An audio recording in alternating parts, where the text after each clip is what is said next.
Folks, can you hear me? Yes, sir.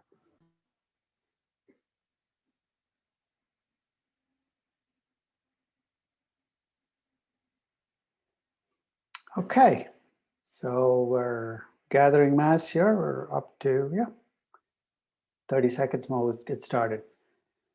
A reminder though, before we get started, make sure you go into that master spreadsheet for the class, enter the name of your company once you've picked it. So I'm keeping track of how many people have picked companies and a lot of empty spaces still. I know it's still early in the class, but find a company soon, pick it. Don't be Hamlet sitting there saying, should I pick this company? Just pick a damn company. You can come back and change the company later if you want. That's the first thing. The second is you guys did a really good job in the GameStop valuation of the week. Did you get a chance to check out the entire spreadsheet? You know what you're up to, like 250 people have valued the company.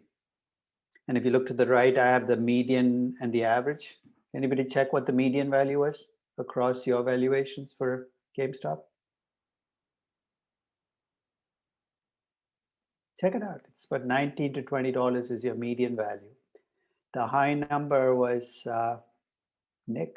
Nick, you got 56. So you're the most upbeat person in the class about GameStop. But what's the stock trading at? At least in close. I don't know what it's trading at today. It's moving so much. It's a moving target. When I started, this was like last week. It was 240 when I did my valuation. By the time you got to the end of the week, it was down to 60. So even at Nick's value, we're having a tough time. I don't think a single person was finding it undervalued, which means absolutely nothing in terms of pricing. No, but you can see that this is going to play out. I'm thinking about what company to put up tomorrow. I think I'll do Airbnb. Big change from GameStop, and I'll put up my Airbnb valuation. You can give it your best shot. Any questions before we start? Yes, Professor. Our group has been still looking for. I can't see you, but I see your hand up. Can you hear me? You're muted still. Oh, there you go. Hello? What's the question? Yes, Professor. Our group is still looking at companies to decide on one. Okay. But we're trying to. Okay, so let's get started. As with every class, we're going to start with the pre-class test, right? And to set up this test, I'm going to take you to two different ways you can value something. I give you a business and say, value me. There are two ways you can approach valuation. The first is to focus on just the equity investors in the business. What do equity investors get? They get whatever residual cash flows, whatever's left over after everybody else has been paid. So you compute cash flows after everybody else has been paid, interest payments, principal payments. You come up with what's called cash flowed equity. If that is the cash flow you're discounting, the discount rate you need to use is a rate of return that equity investors demand for investing in a company. In corporate finance, we call this the cost of equity. We can dance through different models, but this is the rate of return you need to make to invest in this company. So you can take cash flows to equity, discount the cost of equity, and value equity. That's another way you can approach valuation. Rather than valuing just the equity in the business, you can value the entire business. You're saying, what does it even mean? If you value the entire business, here's what you do. You look at the collective cash flow that both equity investors and lenders get out of the firm. Remember, when people lend to a company, a bank, bondholders, they get their own set of cash flows, right? The cash flow, Madhur Chaturvedi, what's the cash flow? If you're a lender to a company, what are the cash flows you get from the company? You get interest payments from the company. I can't hear you, sorry. You get interest payments from the company. I think your audio is off. No.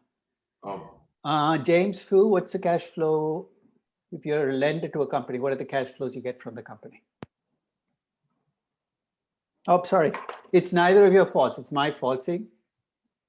I forgot to put my AirPods in. Now, sorry, Madhur, let me go back to you since I picked on it.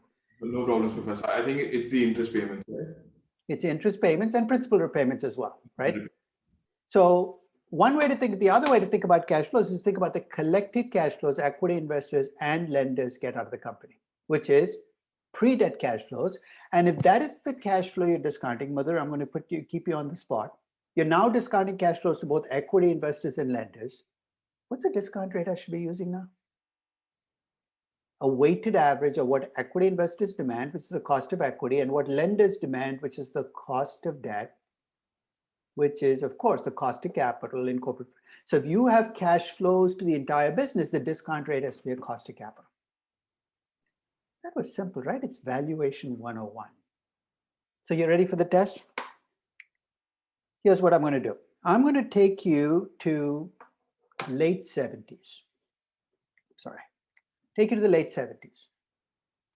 It's a company called Kennecott. It's a copper mining company. It was forced to divest itself of a subsidiary, a coal mining subsidiary called Peabody. The antitrust laws kicked in. So they sell off Peabody. They get $600 million when they sell Peabody. Now, Kennecott was about a $3 billion company. You now got $600 million cash, and it terrified the company's management to have that much cash. So, Bridju, what do you think the managers of Kennecott were so afraid of? Why did they not want to have that much cash? I mean, they need to find some project or investment. Well, they didn't have any projects. So basically, this is a mining company. What are you going to do? There's not much more mining left. So, but what was the immediate fear, though? That might be the long-term fear. What were they afraid might happen to them because they were a $3 billion company with $600 million in cash? That somebody might take them over. So they're afraid of being taken over. Now I'm going to ask you a follow-up question, and anybody can answer this. What is the most sensible way to get rid of $600 million in cash you have as a public company that you don't have a use for? Make an acquisition. Another company. I didn't ask you what the stupidest way was. What's the most sensible way? A dividend, maybe, or a stock. Give it back to the owners, right? I mean, you do dividends, buyback. You don't have the use for the cash. It's stockholder cash. Give it back. That thought never even crossed the company's mind. And of course, they went to the stupidest and quickest way to get rid of 600 million, which is to do an acquisition. So Jessica, you're going to be my banker. Jessica Manek, you're going to be my banker, right? Hi. I come to you. So in this case, the bank was First Boston, leading M&A bank on Wall Street in the late 70s. I come to you, I'm Kennecott, say, look, I have 600 million cash. Can you help me find a target? What's your answer going to be? Of course. Yeah. This is like walking into Bloomingdale's with stacks of cash. Say, can you help me spend this money by 5 o'clock tomorrow? In fact, he said, I will find the perfect target for you. And you come back to me with a target. This company called Carborundum.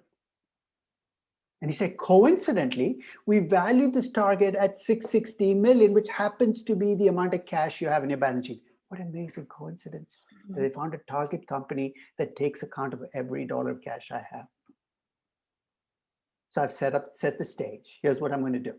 This was the valuation that First Boston did for Kennecott to justify buying Carborundum for 600 million. According to their valuation, they claimed that the value they came up with was about 660 million, which means you're getting a bargain. You're paying 600 million for something worth 660 million. So I'm going to describe how they computed cash flows. And as I go through this description, I want you to think about what we just talked about, right? How you compute your cash flows and what discount rate you use have to be matched up. So here's what they did. Started with revenues. They subtracted out operating expenses. They came up with operating income. Then they subtracted out interest expenses. They came up with net income. Then they added back depreciation and subtracted out CapEx, and then subtracted out debt payments that they have to make. See clear on the description? Subtract out interest expenses, subtract out debt payments. So Jessica, I'm going to leave you on the spot. Mm-hmm. I've now computed the cash flow. And in fact, I'm going to open this question to everybody, but Jessica's going to stay on the spot because I think she's going to tell me what the right answer should be. I need a discount rate to discount these cash flows. And there are 6 possible discount rates. Here are the 6. There's an acquiring company, Kennecott. There's a target company, Carborundum. So each has their own cost of equity and their own cost of capital. And then after the merger, there'll be a combined company. Let's call it Kennecott, combined company with its own cost of equity and capital. So if you look to the bottom of the page, I have the cost of equity and the cost of capital for the acquiring company, the target company, and the merged company. Only one of those discount rates is the right discount rate. So Jessica, which of those 6 discount rates should I use? Let me make it easier for you. Should I use a cost of equity or a cost of capital? So because there's debt involved, wouldn't you want to use something that's going to take that into account? So you would use. But how did I take it into account? When I did the cash flows, how did I take that into account? I subtracted out interest expenses. I subtracted out debt payments. So what's the cash flow I'm going to end up with if I subtract interest expenses and debt payments? So Cash flows to equity, right? Right. It's so cash then you flows just use left over. So it's cash flow to equity. So you can cross the line through the cost of capital. So none of the cost of capital matters. It's the cost of equity that matters. Yeah. Now it's no longer fair for me to keep picking on you. So now I'm going to open it up to the class.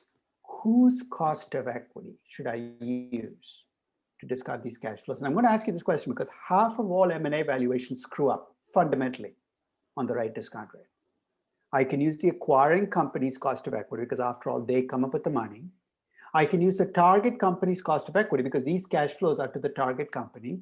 Or I can say after the merger, it's going to be one big company. I'm going to use the combined company's cost of equity. Thomas, Kim? Which of those three would you pick as your acquiring, target, or combined? You can pass if you feel uncomfortable. I'm guessing the acquirer's own cost of equity because you're using the cash. Okay, let's set that as one of the answers. Anybody want to disagree with that answer? I'm going to go on a limb and say that it's the target company's cost of equity, 16.5. And Raja, you had the right answer. Give me the intuition though. Yeah, I'm explain thinking to Thomas why it's a target company's. Yeah, I think for me, because you're acquiring Carborundum, that's the company that's going to be incorporated into Kennecott. So you're just discounting their cash flows, and hence you have to use their cost of equity to be correct.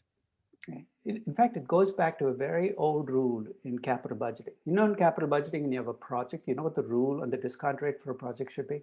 The discount rate of a project should reflect the risk of the project, not the risk of the person looking at the project. In other words, you're a safe company looking at a risky project. Guess what? You need to charge a discount rate that reflects the risk of the project. This is just a very big project, which means the right discount rate has to be the cost of equity for the target company. And Thomas, don't be too hard on yourself. Half of all acquisitions screw up on this very basic point. Which in this case, if I use the target company's cost of equity, means my discount rate has to be 16.5%, right? Let me ask you a follow-up question then. What's the worst possible choice you could have made of these 6 numbers? The furthest away from the right answer. Well, instead of cost of equity, you could have picked cost of capital, right? Instead of target company, you could have picked acquiring company. You know what First Boston ended up using as its discount rate? 10.5%. Wrong company, wrong discount rate. In fact, if you took their cash flows and discounted those cash flows at the 16.5% they should have used, not the 10.5%, you'd have ended up with $450 million. Remember, Kennecott is paying $600 million for the company. It's really worth only $450 million. This is not just a minor screw up. This is a monumental screw up.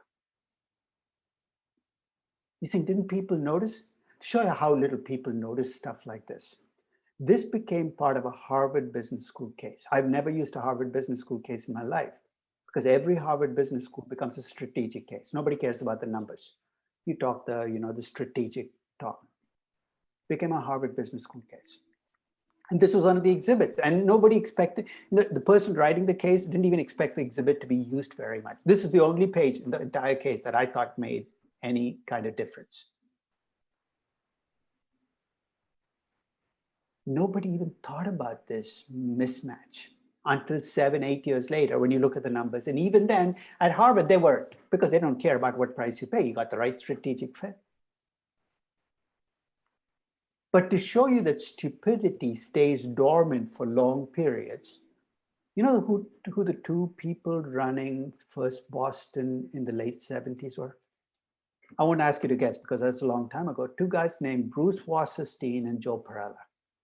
If you remember last class, I talked about how much contempt I have for Wasserstein Perella's valuation. They couldn't value a $20 bill in a brown paper bag if you put in front of them.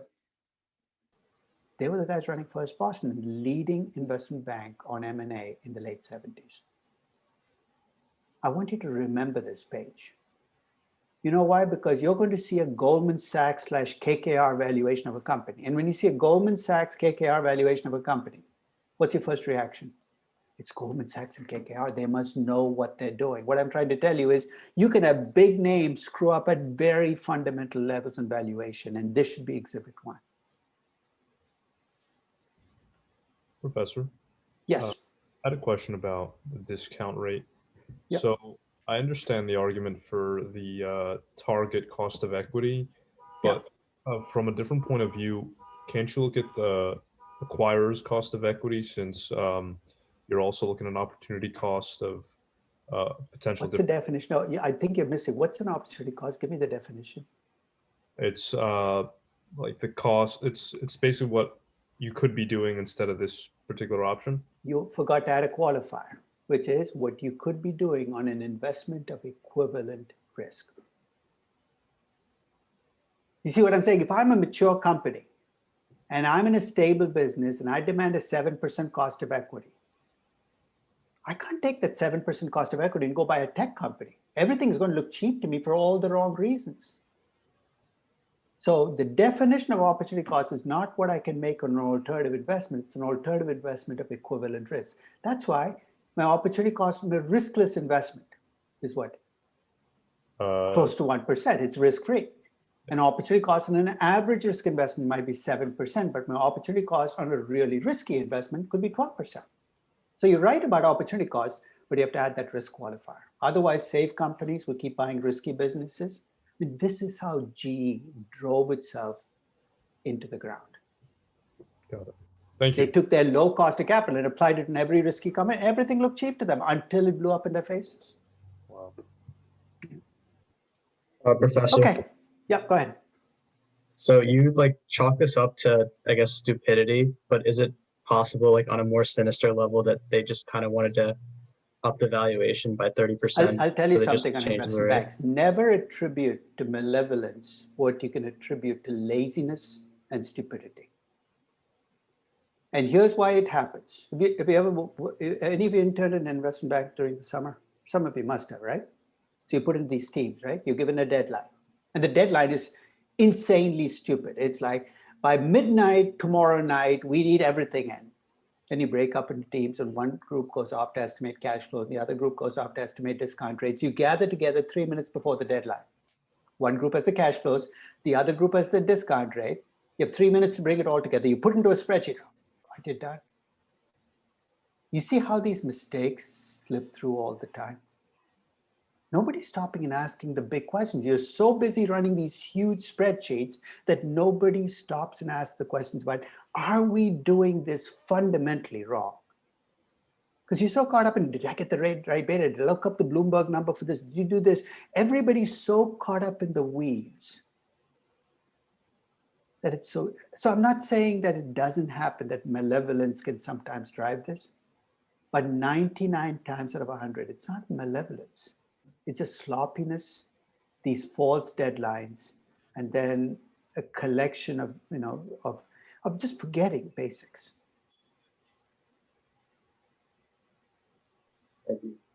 Any other questions? Professor? Yes. Can you just repeat why cost of cost of equity instead of cost of capital?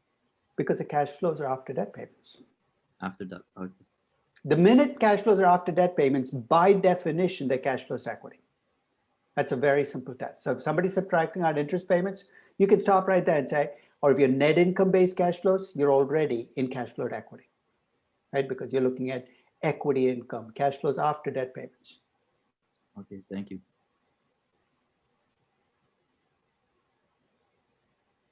Any other questions? Okay. So now let's go back to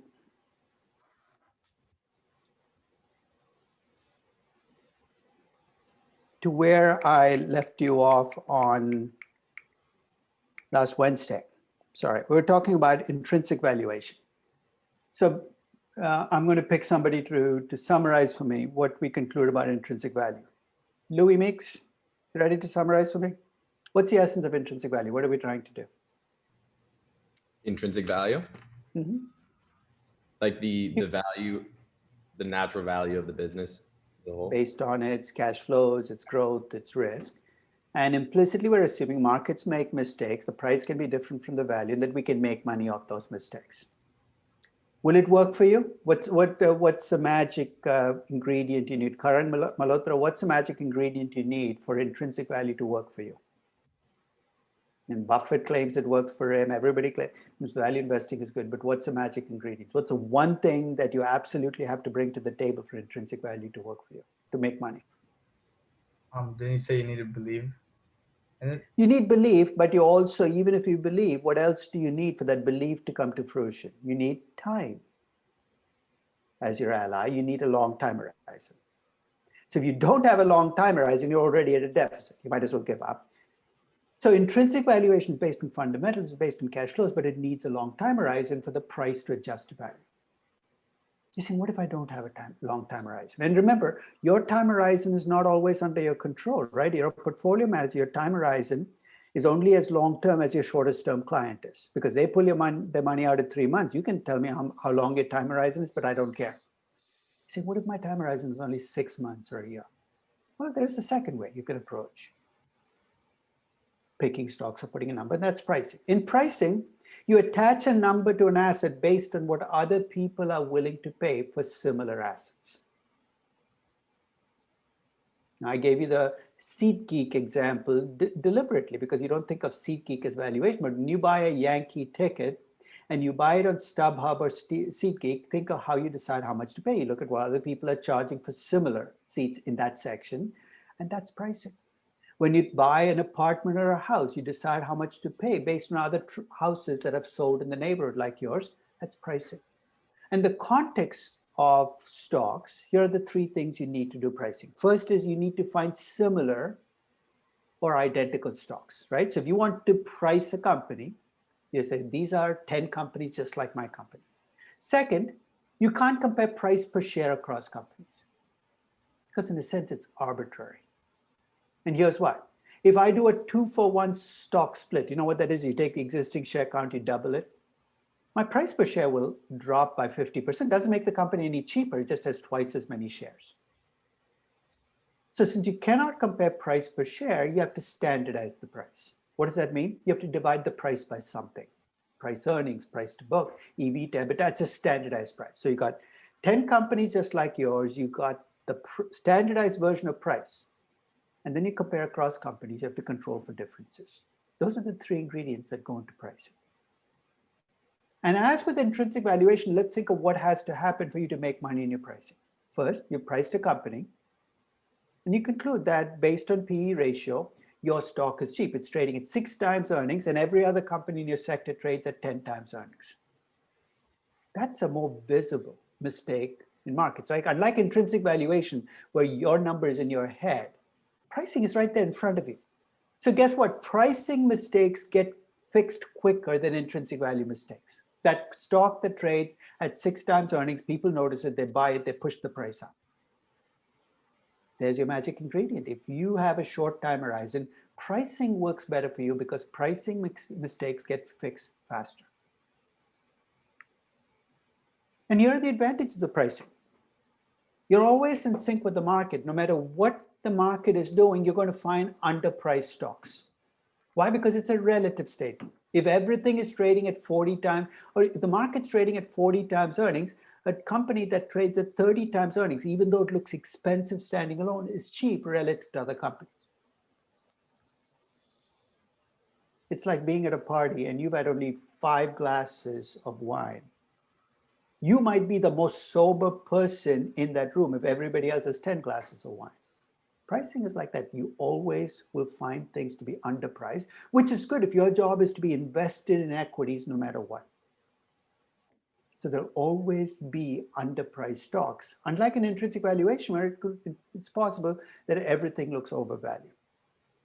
And generally speaking, pricing requires less work than intrinsic valuation. Coming up with the pricing for a stock, you can do it in 3-5 minutes. As you're going to see, when you price your company after you value, it's much less work. And it looks like you're making fewer assumptions, looks like. And to make money on pricing, all you have to do is be right on the incremental game, which means that the latest news story, if it's good news, will cause the price to go up, even though the base price might be too high. It's a different kind of winning. Now, what are the disadvantages? Well, the advantages also shifted to disadvantage. When you find something to be underpriced, it might turn out that you're paying way too much because everything else in that sector is being pushed up too high. So if you're buying, for instance, an AI company at 6 times revenues because everything else trades at 10 times revenues, you found the cheapest stock, right, in that group. But what if every company is overpriced by 80%? You're going to still lose money. Your only consolation will be that you lose less money than everybody else. And you, in a sense, believe in market efficiency more than I do and use pricing, because you're assuming that on average, markets are right because you're comparing your company to how it's pricing everything else. And finally, even though people using pricing think they're making fewer assumptions, guess what? They're making just as many assumptions as I am in intrinsic valuation. They're just making it implicitly. And here's what I mean by that. You pay 100 times earnings or 10 times revenues for a company. Are you assuming future growth? Absolutely. The only difference between you and I is I'm actually trying to put a number in that growth rate, my discounted cash flow valuation, just letting it hang loose and basically justifying your pricing. So intrinsic valuation, long-term horizon, you care about cash flows, growth, risk, and business models. Pricing, shorter time horizon, and you're attaching a number based on what other people are paying. And if you think about when pricing works best, it tends to work best for those assets where there are similar assets out there. And I'll give you examples of where pricing is difficult. I ask you to price a Picasso, and the only thing you can do is price a Picasso. The biggest challenge you face is finding other Picassos just like this one, because Picasso's done a bunch of work, some better than others, some more valuable than others. Pricing is more difficult when you cannot find other assets just like yours. And if you think about the type of investor you have to be for pricing to work for you, well, you're probably shorter time horizons. But remember the intrinsic valuation, it's nice if we can provide the catalyst that makes the price move to value. With pricing, it's nice if we can play both sides of the game. And let me explain. Let's assume that you're a really good pricer. You know what I mean by a really good pricer? You're not good at the overall level of the market, but you know what's overpriced and what's underpriced. Now, if you're a traditional mutual fund, what's the only side of this game you can play? Long. You can only go long. Traditional mutual funds can only go long. So you can buy only the underpriced.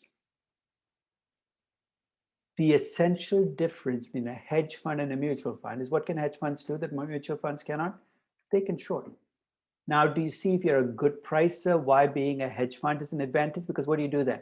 You buy the underpriced, you sell the overpriced, and if you're right about those judgments, even if the market drops 30%, you'll still make money from the convergence to the right pricing.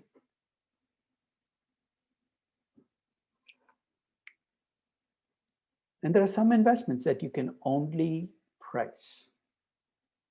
Collectibles, currencies, I mentioned this, commodities. The only things you can value and price are assets, businesses, stocks, bonds. You can't value Bitcoin. You can't value the US dollar. You can price it. Now you can tell me whether the pricing is right or not, but it's a pure pricing game. Now, normally when I present intrinsic valuation versus pricing, somebody usually asks, what about asset-based value? What about liquidation valuation? You know why liquidation valuation is not a different approach to valuation?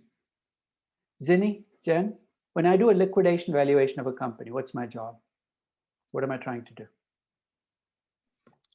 You're trying to see how much the company would go for value if it was to sell itself. If you sold it, right? So to do a liquidation valuation, I need to put a number on each of the assets. So let's say you have a real estate building, you have a business, you have holdings in other companies. Each one you have to attach a number to what you get.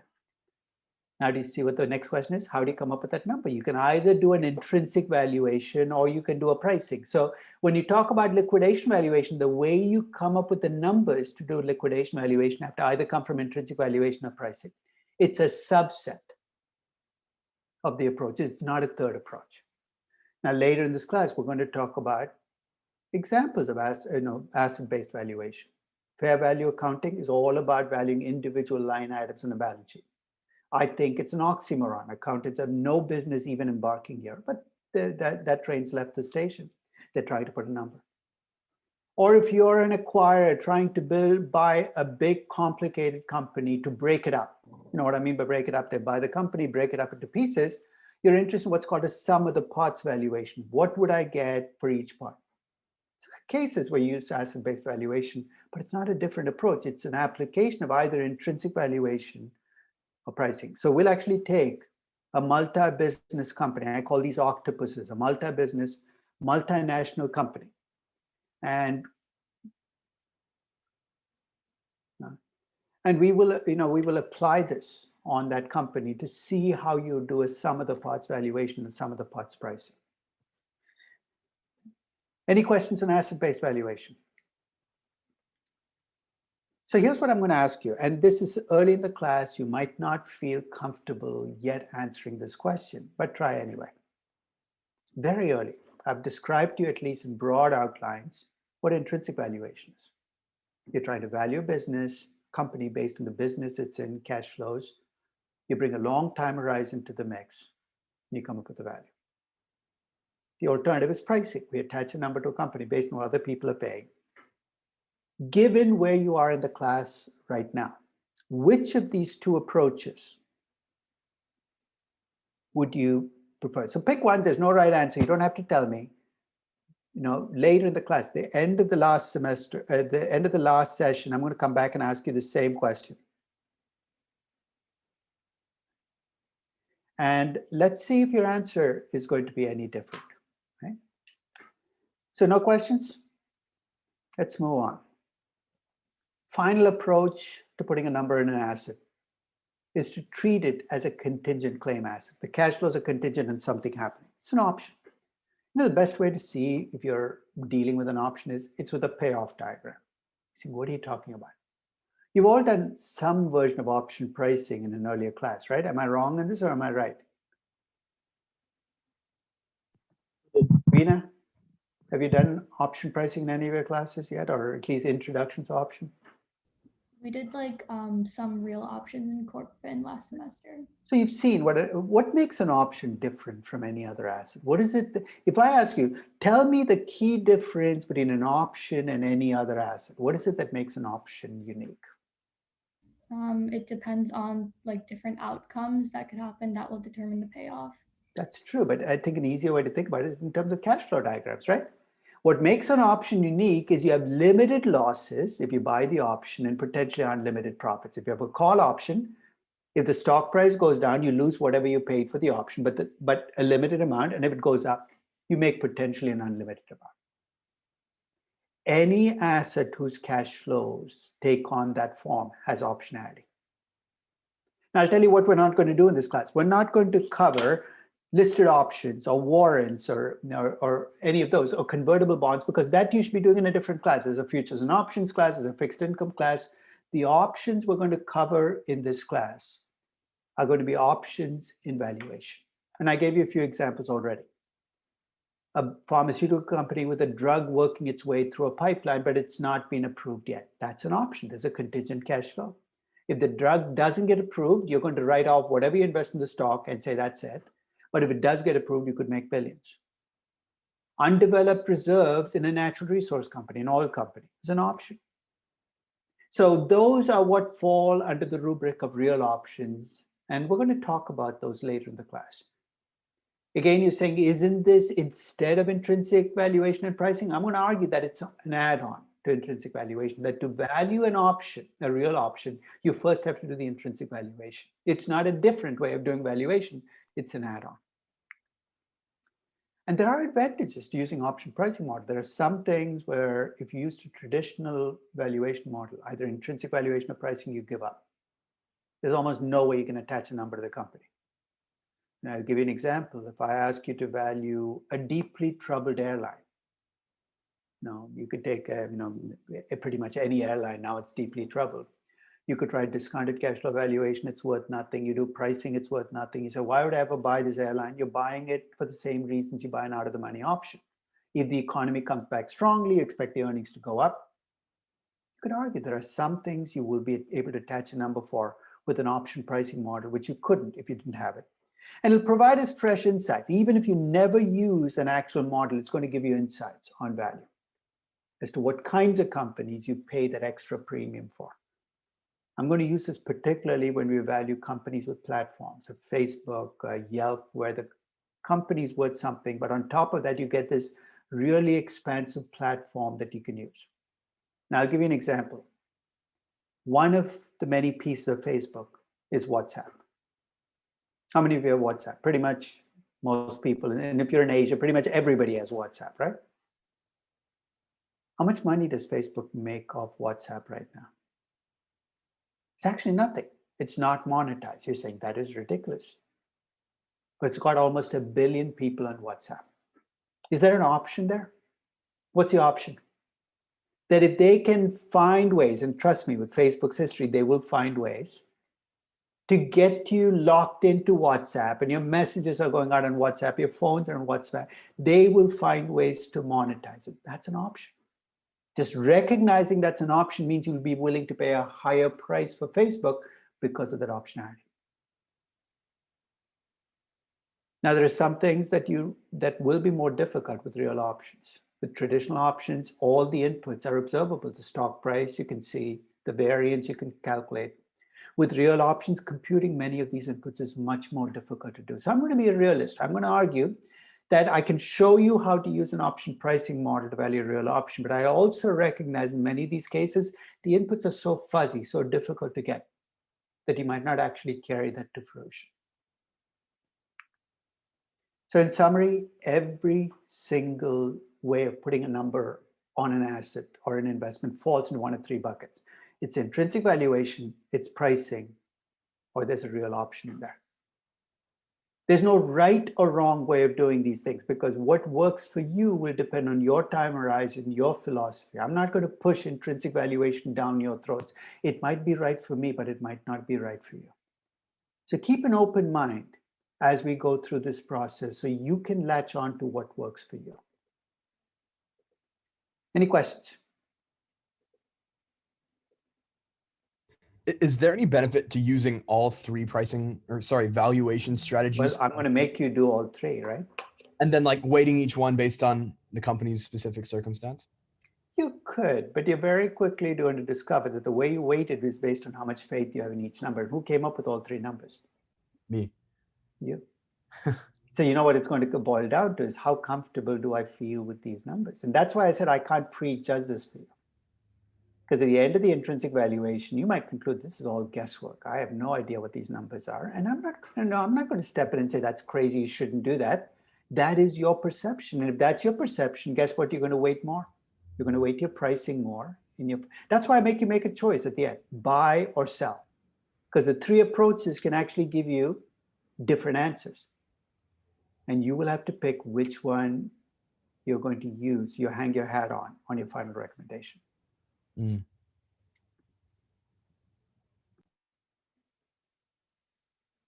Okay, so now we're on to the first lecture note packet. So let me open up slides.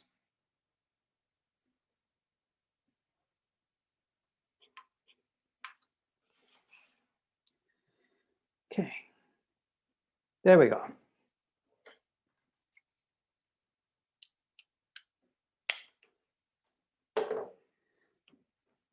So let's get the show on the road. Yeah? But now going to talk about intrinsic valuation probably for the next 13 sessions. So let's go back to basics. What are we trying to do in intrinsic value? In intrinsic value, we're valuing an asset based on its fundamentals, its cash flows, its growth, and risk. So put simply, the intrinsic value of an asset is a function of its cash flows and the risk in those cash flows. I'm not using any models yet.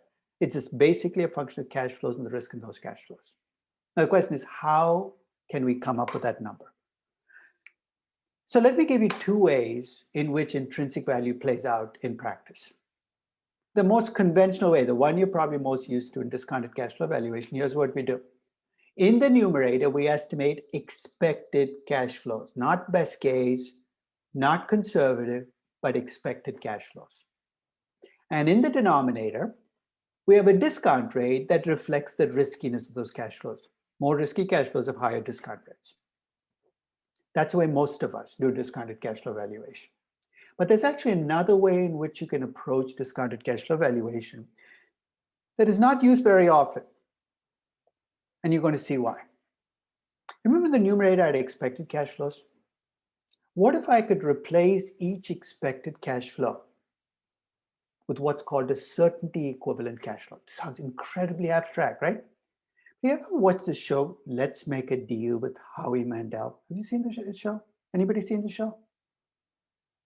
It's not the greatest show. So if you haven't seen it, don't go looking for it. Here's how the show goes. Okay? So I'm going to put somebody in the spot. Jennifer Chen, you're going to be on the spot. So you're on the show, I'm Howie Mandel. And here's how the show will go. I'll show you two suitcases. One has $1 million, the other has nothing. And then I offer you a fixed amount of money instead of taking that bet. So you can either take the bet or I offer you a fixed amount of money. Okay. So what if I offered you 400,000? Would you take the 400,000 instead of taking the bet? Yes. And why? Because somebody's going to say, Nick is shaking his head. Nick, why do you say no? Because if you do an expected, it will be $500,000. No. Jennifer is on the right track here because that 500,000 is an expected value. Is there risk in there? Yes, there is. And what am I offering you instead? I'm offering you a guaranteed 400,000. That's why if you look at the show, you're never going to get the expected value because that would be absurd. Then everybody would take the expected value. I offer you 400,000. I want to see what the certainty equivalent would be for you to walk away from this bet. That's a certainty equivalent. That's why we're risk averse as human beings. That's the definition of risk aversion. We don't just take the expected value. We want some compensation for risk. You think, what's this got to do with valuation? Let's say you sit down to do a valuation of Apple. Let's say your expected cash flow next year is 30 billion. It's expected, right? So there's uncertainty. It could be higher, it could be lower. And I am this universal being that can walk around offering deals to you. I say, look, how much would you take instead of the 30 billion as a guaranteed cash flow? And you, depending on how risk averse you are and how worried you feel about the future, you might say, I'll take 25 billion, 24 billion. Collectively, what we accept as a replacement is called a certainty equivalent. And if I'm willing to do that with every single cash flow, think of what I'm going to end up with. I'm going to end up with each cash flow. Instead of being the expected cash flow, I'll end up with certainty equivalents that are smaller than the expected values, but they're guaranteed. If that is the cash flow I'm discounting, Parth Purohit, what discount rate should I apply on those cash flows? They're guaranteed. I should be using the risk-free rate. The risk-free rate. That's called a certainty equivalent valuation. I have certainty equivalent cash flows discounted back at the risk-free rate. I end up with a value that should be roughly the same as a traditional DCF valuation. You know why almost nobody uses the certainty equivalent approach? Is unless you have a Howie Mandel sitting there every year saying, what would you take as a guarantee? How the heck are you going to come up with these certainty equivalents? So the long answer to the question is most people do traditional valuation, but that's because they cannot get to the certainty equivalents easily. But people try to take shortcuts. Now, one of the things I always get in a valuation class is people who are Warren Buffett worshippers often show up in this class. I don't know whether any of you is a Warren Buffett worshipper, but Warren Buffett worshippers read every word he says and view it as gospel. And about 25 years ago, Warren Buffett, during one of his meetings, said, I don't like betas, I don't like this risk. I use the risk-free rate to discount cash flows. He said that when I value companies. And of course, every time I talk about valuation, people say, well, Warren Buffett uses the risk-free rate to discount cash flows. Why shouldn't I use the risk-free rate when I value Airbnb or Apple? And my response is, have you seen what he looks at when he uses the risk-free rate as his discount rate. Warren Buffett has been pretty open about the fact that when he values a company, he looks at only the earnings he can count on. Those are the words he uses, he can count on. What does it mean? He doesn't count growth, he doesn't count speculative earnings. It's a version of certain equivalent without ever saying the word. If your cash flows are conservative, there's what I can count on cash flow, you could end up using the risk-free rate and get away with it. But please, for God's sakes, don't take Apple's expected cash flows and discount them back at the risk-free rate. Or Airbnb's, it is not going to work for you, even though you might think that it works for Warren Buffett. So what I'm trying to say is, if you pick one approach, be true to it. If you're going to do discounted cash flow valuation the traditional way, your cash flow should be expected cash flows, not conservative, not lowball, not least likely, expected cash flows. And your discount rate should be risk adjusted. If you want to go the certain equivalent route, go that route, but don't use a risk adjusted discount rate on those cash flows because you'd be mismatching. Any questions? I have a question. Go ahead, Shreyam. So for the certainty equivalent, does your time horizon have an Everything effect? could matter, right? Your time horizon could matter, your liquidity needs could matter, your risk aversion. But remember, it's not about you. It's what collectively the market demands as a certainty equivalent, right? Okay. All right, And thanks. that's where I think this fact. So if you are more patient than the typical person, you might accept a much higher certainty equivalent or demand a much higher certainty equivalent than the typical investor in the market. But this is a market set number. It's almost like Howie Mandel has to play this game with the entire market in front of him. And the market says yes or no to the choice. The thought kind of terrifies me. So let's hope that that's not the end game we're looking at. So let's talk a little bit more about valuation 101. As you know, I do value companies on my blog, and it gets some blowback. I mean, people read it, they disagree with it, sometimes violently disagree with it. But last week, for instance, when I posted my GameStop valuation, I heard from a lot of people. Let me put it that way. And some people didn't like my growth rate. Some people didn't like my margins. But some people just said, I don't like you.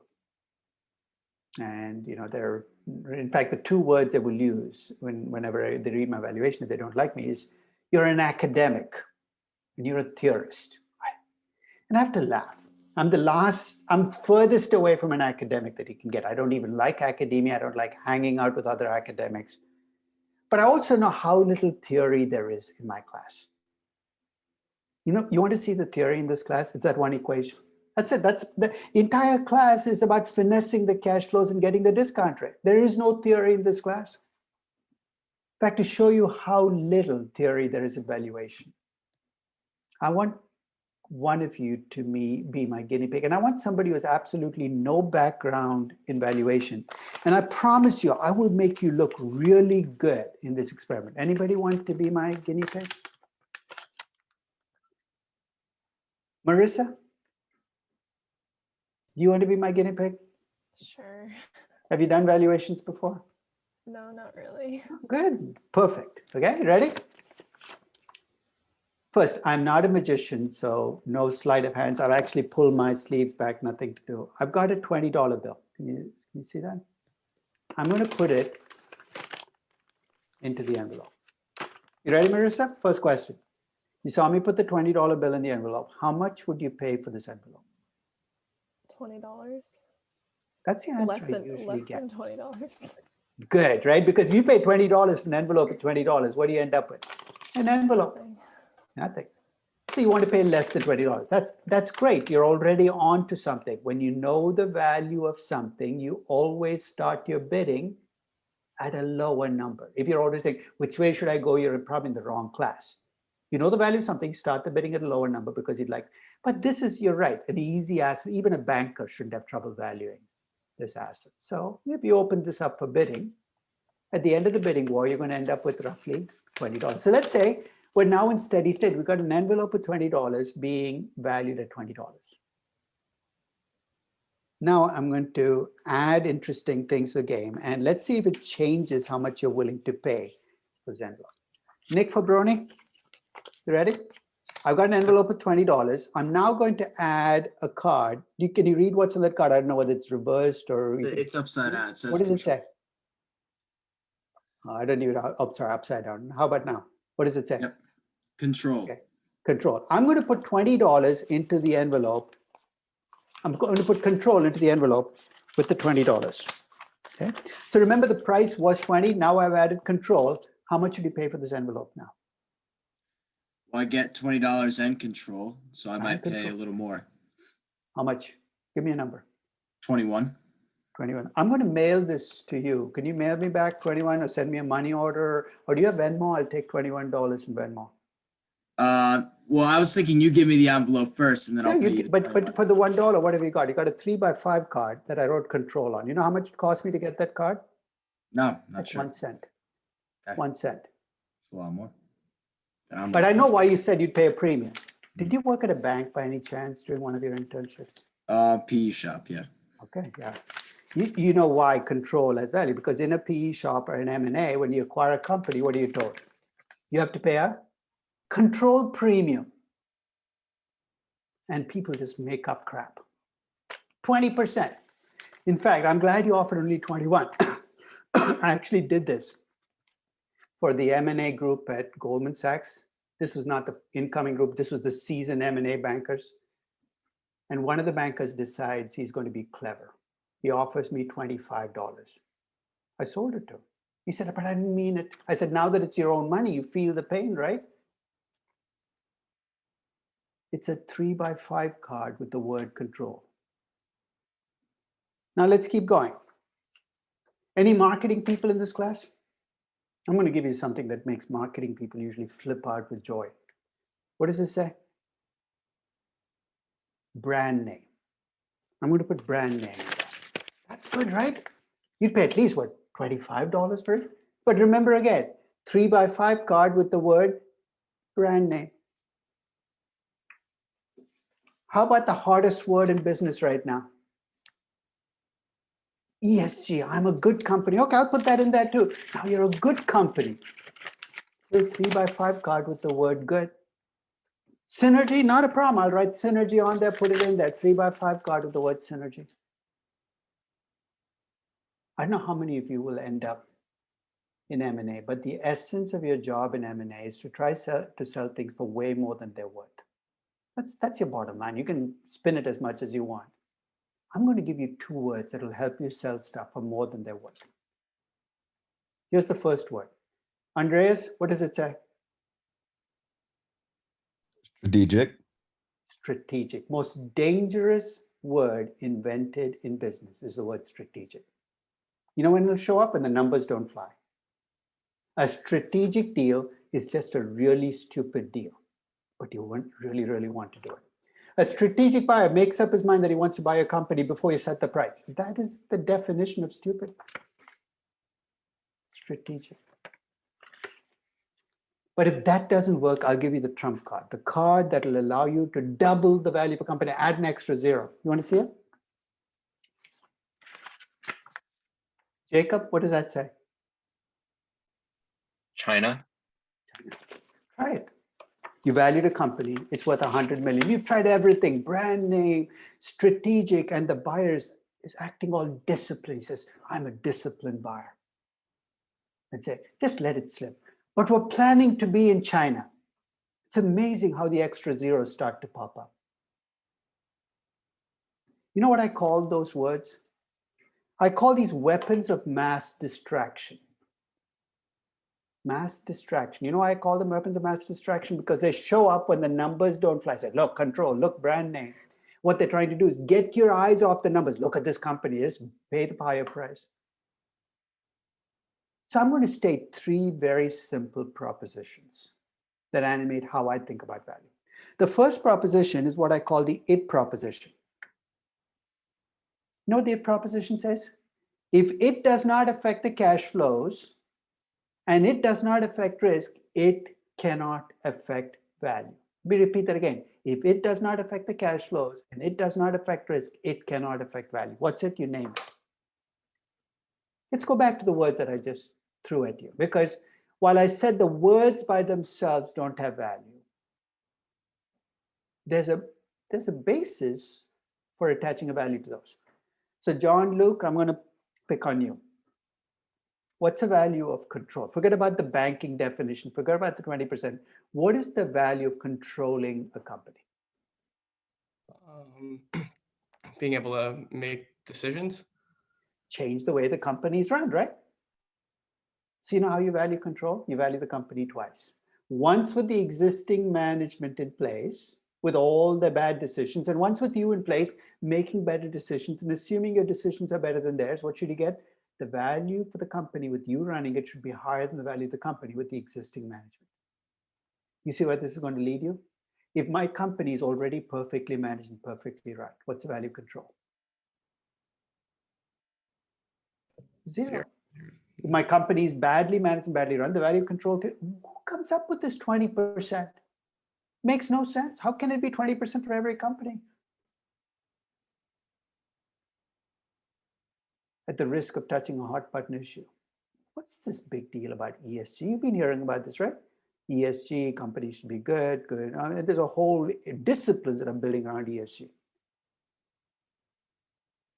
So usually when I talk to one of these people or ESG advocates, I ask them, well, and they very openly say, well, ESG will increase your value as a company. Well, I live in the trenches of value and I need specifics. So I'll help you out here. If you're a believer in ESG, what are the two ways in which being good as a company, because that's what ESG is, I'm going to be a good company. How can being a good company increase your value? Tell me the two pathways that ESG can play out in value.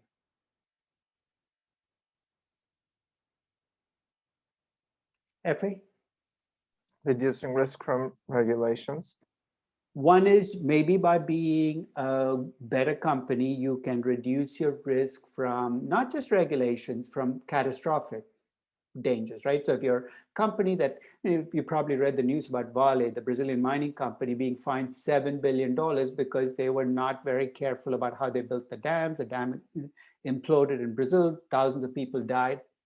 So it's not just the risk of regulation, but the risk of catastrophic risk. It might even lower your cost of debt, right? Maybe bankers are more willing to lend to you at a lower rate because you're a good company and they trust you.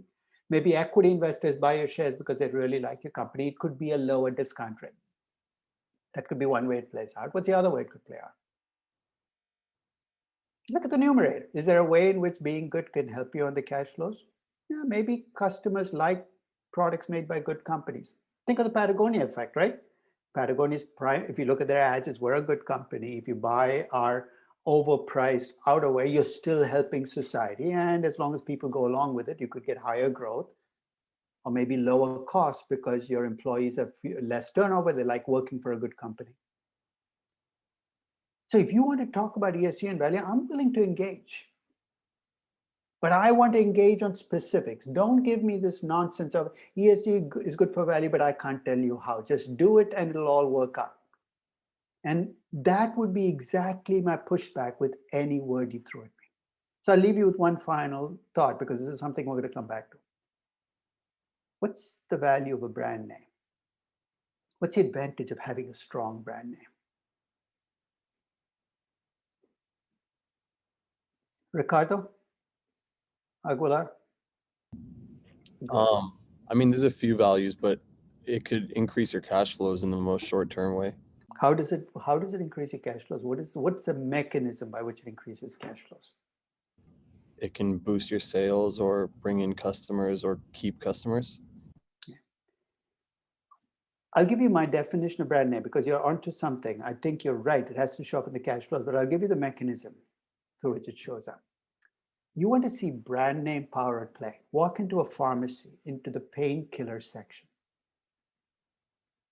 Okay. Check out Bayer aspirin. And right next to it, if you're in CVS, there'll be a CVS generic aspirin. Check the prices. The Bayer aspirin will sell for twice the price of the generic aspirin. Check out the ingredients.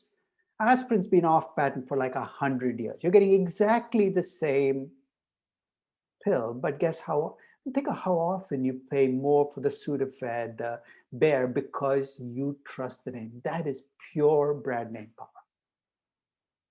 You know what brand name gives you? It gives you pricing power. You know where it shows up in your numbers? Higher margins.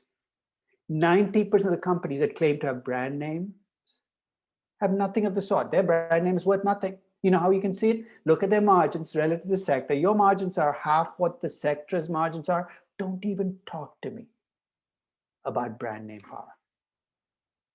You have none. I mean, it sounds like we're pushing for specifics, but that's exactly what it is, because we let people get away with using buzzwords and paying premiums for buzzwords. We've lost control. So that's the 8th proposition. Let's talk about the 2nd proposition. It's called the DER proposition. I know how many of you know, some of you have picked your company already, but let's say you sit down to value your company. You look at the cash flows in year 1, they're negative. You think that's okay, let me try year 2, still negative.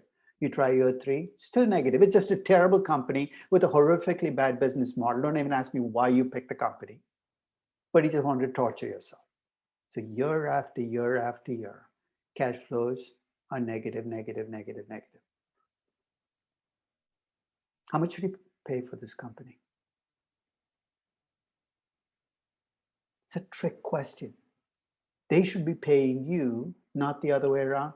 You know how often I get emails from people saying, I'm valuing a money-losing company. I expect it to lose money forever. Can you tell me which of your models will help me attach a value to the company? Which my response is, I want to slap them around the face and wake up.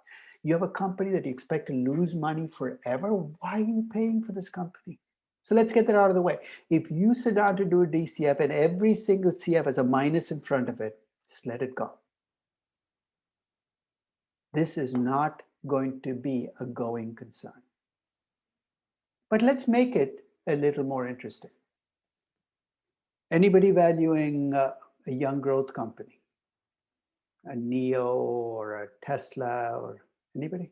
Come on, somebody. Okay. Antra, who are you valuing? I actually have a question about the first proposition. Okay, go ahead. So what would you consider specific enough to serve as an argument? Like ESG with customers being more drawn to the company, is that specific enough? As long as you can back it up, right? Okay. So I'm going to check to see whether that's in fact true. Okay. Are your customers stickier? Are they stay around? So once you give me the pathway that you think ESG works out, then I have a vehicle for checking to see whether that's true. With Patagonia, the answer is probably yes. With Nike, I'm not sure. With Walmart, I don't think there's even a connection. Right? So basically, it depends on the company, and I can then follow through and be specific. Okay, thank you. Nick, who are you valuing? Get your hand up from you're valuing a young company. Yeah, I'm kind of still deciding, but the other one I'm considering is a company called Digital Turbine. Digital Turbine. A young company doing what? Making turbines, I would assume, right? No, they actually work with advertising. Why do they call themselves Turbine? What's Turbine's got? Okay, I guess any company could give it. So is it a young company? Yep, it is. Yeah. And is it still losing money? No, I think they just became positive right now. But my wager is if you sit down to value the company and you estimate cash flows next year, they're probably still going to be negative. You know why? Because even though they're making money, to get that growth you see in the future, what do they have to do? Reinvest, acquire other companies. Yeah, but when you're valuing a young company, their first dividend short time ago. That's weird. There's something strange going on because they're a young growth company. They shouldn't be paying dividends. Okay? But that's is this what country is this in? It's an American company. Mm-hmm. I am very surprised. And they're not a growth company. They're not that's like wearing granny jeans and claiming to be claiming to be hip. It just doesn't fit. A young growth company should be. So I'll come back to you. Jonathan, who are you valuing?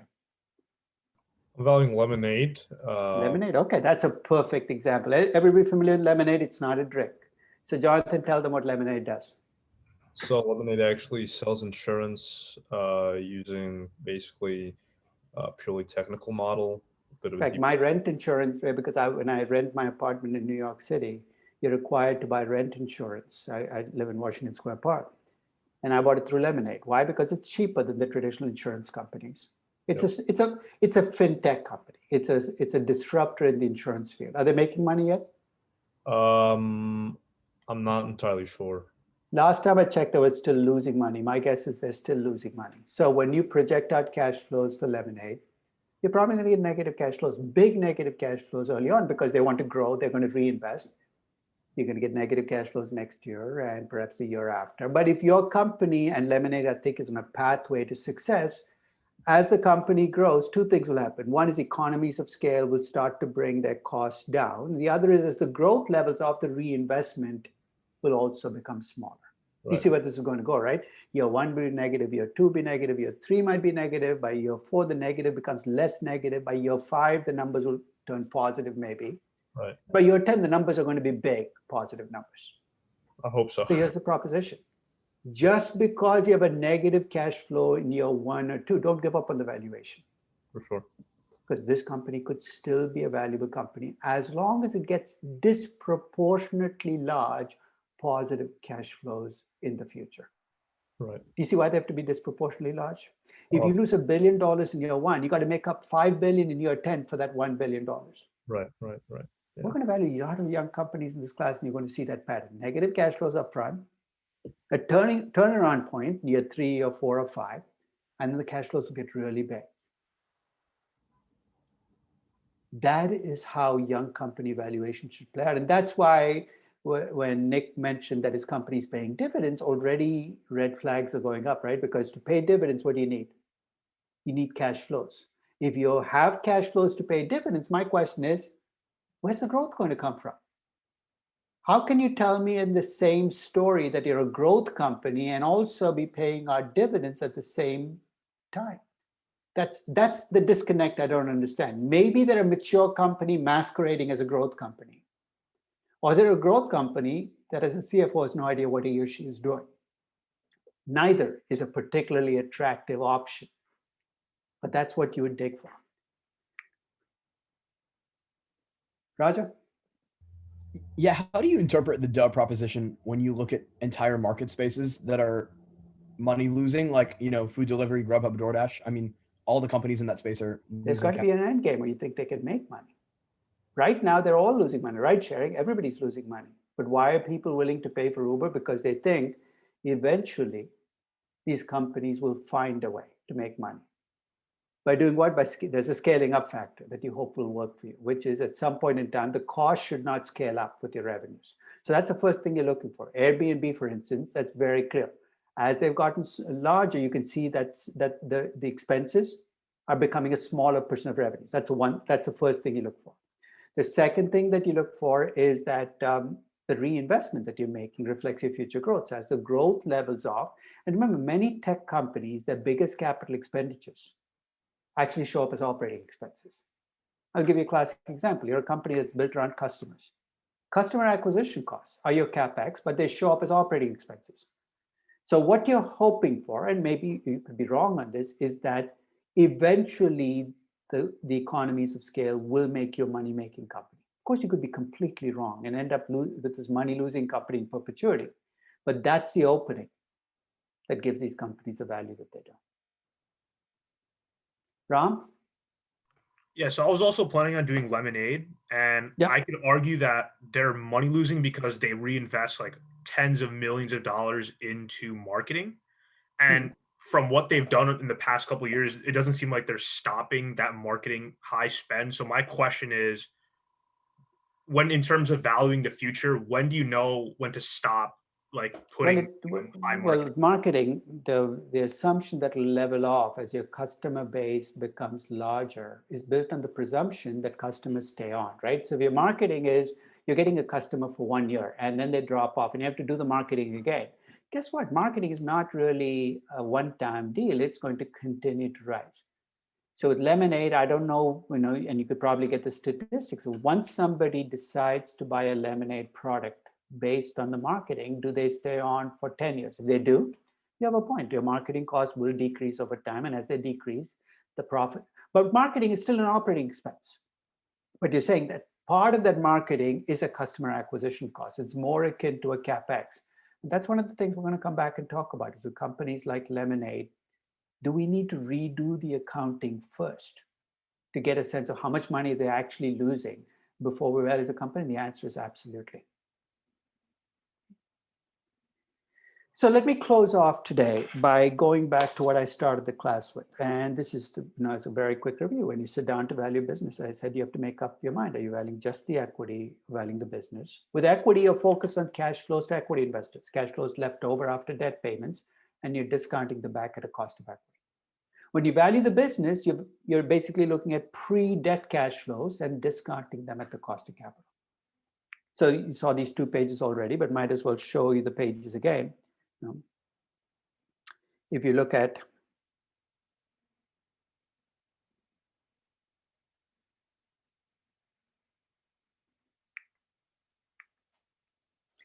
equity valuation, cash flows after debt payments, the discount rate is the cost of equity. Firm valuation, pre-debt cash flows at the cost of capital. So I'm going to state a proposition, and I'll build more on this when we start class next time. The first rule when you do valuation is to be consistent. So let's suppose your end game is to value equity in a company. You can either take cash flows to equity and discount them at the cost of equity to come up with the value of equity, or you can take cash flows to the firm, discount them at the cost of capital, value the business, and then subtract out debt to get the value of equity. 2 ways to get to the value of equity. So the first question I have is a mechanical question. Let's say you valued an entire business, taking cash flows to the firm, discard the cost of capital, you come up with the value of the entire business. You're trying to decide what debt to subtract out to get to value of equity. And I'll give you the choices, and you tell me which one you'd use. You could subtract out the value of only long-term debt. There are some investment banks who somehow have this notion that only long-term debt is debt, nothing else matters. You could subtract out all debt. You could subtract out whatever you call debt in your cost of capital calculation, which might have included lease commitments and whatever else. Or you could subtract out all liabilities, including accounts payable, supplier credit, all the stuff that shows up in your balance sheet. Somebody want to help me out here? Let's start ruling out things. Nick Leung, which of those 4 would you rule out right off the top? Subtract out the value of long-term debt. Yeah, and I agree with you because I've never understood what this fixation is with just long-term debt. You go bankrupt, your short-term debt holders say, don't worry about repaying me, just short-term debt, it's debt. I'd also take out D because it makes no sense to subtract out accounts payable, supplier credit from a going concern because that's part of your working capital. B and C are both legitimate answers, but the right answer is actually C because once you've decided to put something in as debt in your cost of capital, when you get to the end of the process, you got to be subtracting out that same item. So if you decide to capitalize leases, and we'll talk about why accounting has finally come around to its senses and is doing this for every company, and treat it as debt for cost of capital, it has to be subtracted out from the value of the firm to get to value of equity.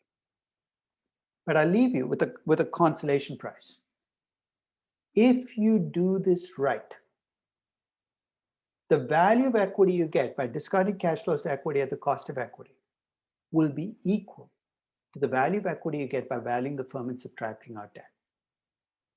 Even though they look like numbers will be very different, the discount rates will be very different, but if you do it right, you will get exactly the same value of equity. So when I start the next class, I'm going to show you the mechanics of how we do this. And I don't think I mentioned this in the first week, but in addition to all of the stuff I throw at you every week, I'll also throw out what's called a weekly challenge. It's completely optional. But what the weekly challenge will do is take something we've done that week in class and make you stretch. You know what I mean by stretch? Take the concept and say, can you take this concept an extra step? And the only thing I can tell you for why you should do this is if you do this, it'll allow you to kind of take what we learn in class and extend it into something that'll make it yours. You feel more ownership of that concept if you can stretch it. So this week's weekly challenge is going to be about this firm versus equity valuation and how the 2 numbers can sometimes be different. And if they're different, why it happens. But we'll start next class with actually working through the numbers of why firm and equity valuation often lead you to the same place. Okay, that's about it for today. And I will see you on Wednesday. Thank you. Take care. Thank you. Thank you. Thank you, Professor. Thank you. Thank you, Professor. Thank you, Professor. Take care. Bye-bye. Thank you, Thank you. Professor. Professor, I have a quick question. Mm-hmm. So for the firms, for the groups that chose Lemonade, I know they're US based. Do they have to come up with a second firm for non-US? Because I thought that we have to met all 4 criteria: non-US, high growth, negative cash flow. But if you have multiple people in the group, why should one company meet all those criteria? They met 2 of the criteria with Lemonade: money losing, and it's high growth. Okay. So pick another company, which is Ford, right? You want to trifecta there and make Lemonade do all 3 for you? It's a little greedy, I think. Okay, I see. All right, So you do need a foreign company. So one of the other companies can be a foreign company. Okay, so we don't really, because our group was very insistent with just keeping up with one firm. No, you can have multiple characteristics in one company. And you're not restricted to only one money-losing company. So if you want to do 3 money-losing companies, I'm not going to stop you. Because if you look at the requirements, it's at least 1, but not just 1, right? So you can have all 5 of your companies be growth companies, all 5 of your companies be money-losing. I'm not going to stop and say that you can't do that. So the requirements are constraints, they're not limits. Okay, thank you. Okay. Professor, I saw that there, I'm not sure where I saw it. One of my teammates told me that one has to be a service company. Is that also true? Or? My definition of service is Microsoft is a service company, even though it sells software, because it has Office 365. Now you're essentially not buying software anymore. You're buying a subscription. So 90% of companies out there are now service companies. In fact, it's difficult to find a company that's a manufacturing company nowadays. Okay. Right? Okay. United Airlines is a service company. Correct. Right? Because you don't buy you buy a service from an airline.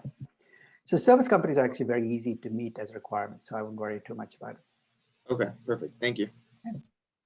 Sir, I have a question about using comparables at a talk at Google that you had. I watched it on YouTube. You said that you can't really use comparables, and you gave the example of Google because there is no other Google. So how could you compare? Well, I said you cannot find true comparables. So what analysts do, right? There, of course, there are equity research analysts that analyze Google. So when you ask them what are the comparables, they might pull Facebook and they might pull Amazon, and they might say, look, these are all tech companies, but that's the only thing that binds them together is somehow this notion of tech.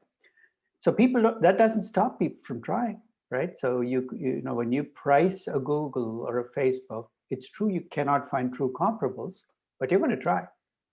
You might say, well, Facebook is an online advertising company. I'm going to look at Alibaba, and then you have to control for differences. That's really it. It's even though you cannot find perfect comparables, you can still control for differences, right?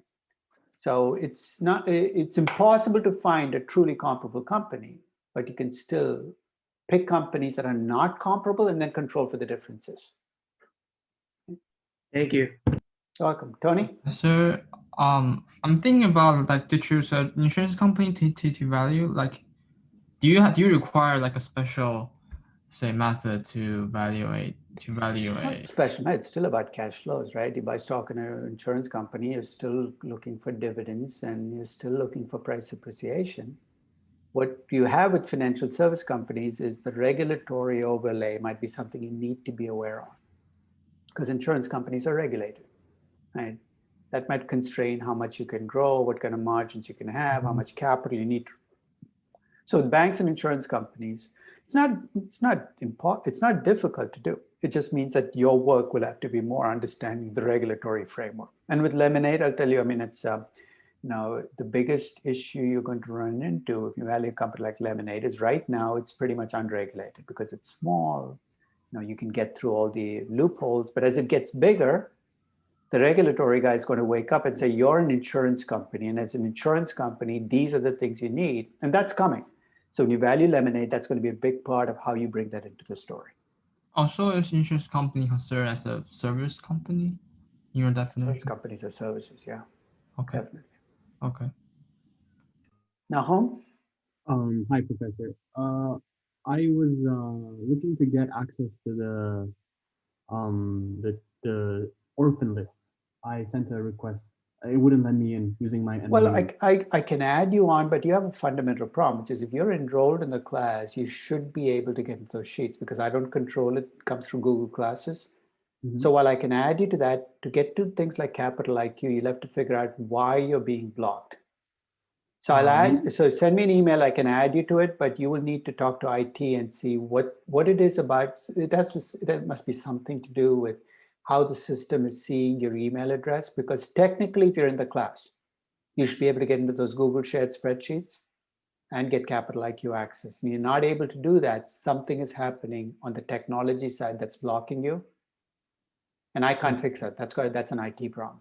I'll try to reach out to them. Maybe it's because I joined after the first day of class. But thank you. But it might be just there's a lag between the time you get on and the time you get onto because it should really be showing everybody who's in the class. So basically it might try again. Maybe you're in there now because it took a while to show up. Thank you. May, your question? Yeah, hi, Professor. I just have a quick question. I guess my question would be similar to the marketing expenses one. So I'm choosing a company called Bilibili, and it's experiencing net loss every year, and the net loss is increasing. But I think that's mainly because the increase in R&D expenses. So I'm wondering, how do we actually determine when they will have a constant R&D expense? They don't need a constant R&D. They just need it to become a smaller percentage of revenues, right? Okay. It doesn't, the dollar value doesn't, say revenues go up 30% a year, R&D goes up only 10% a year. Sooner or later, the expenses will become a smaller percentage. Right. And the question then becomes, what's the R&D for? It's for future customers. It's a CapEx. It's really not an operating expense. So one of the things we're going to talk about in class is how to convert R&D from an operating expense to a CapEx, which will almost immediately improve your margins, right? Because you're moving it below the operating income line. So we'll talk about that. It depends on the company, it depends on what the R&D is supposed to do and how quickly it can pay off. Got it. So as long as I believe that a company is growing, even if it's experiencing net loss every year, I can still choose it, right? If there's light at the end of the tunnel, and the light at the end of the tunnel has to come from these expenses at some point in time becoming so when you look at Netflix, one of the biggest challenges for Netflix is how much they spend on content. They spend a huge amount making their own shows now.